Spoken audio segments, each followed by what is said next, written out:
আসসালামু আলাইকুম এভরিওয়ান, কেমন আছেন সবাই? চলে আসলাম আজকে ফ্রাই প্যানে বারবিকিউ করার রেসিপি নিয়ে। রেসিপিটা আমার বরের করা। আমার বরের মাঝে মাঝে এরকম মাথায় পাগলামি ওঠে, কখন কি বানাবে। তো সন্ধ্যাবেলায় এরকম বিলের 3টা ফ্রেশ মাছ নিয়ে এসে বলতেছে এগুলো দিয়ে আজকে বারবিকিউ বানাবে। যেই বলা সেই কাজ। মাছগুলো কাটার পর ধুয়ে সে আবার মাঝখানে স্লাইস করে নিল, তারপর আবার ধুয়ে এটার সাথে বারবিকিউ মশলা, মরিচের গুঁড়া, তারপরে লবণ আর লেবুর রস দিয়ে মাখিয়ে নিল।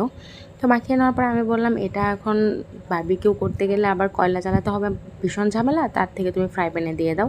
তো ও ফ্রাই প্যানে দিয়ে দিল, আর আমাদের বাসায় ডালডা আনা ছিল, তো আমি ওই ডালডাটা দিয়ে তারপরে ফ্রাই প্যানে মাছগুলোকে দিতে হেল্প করে দিলাম। তো ডালটা দিয়ে এভাবে ফ্রাই প্যানে বারবিকিউ কিন্তু দারুণ হয়েছিল।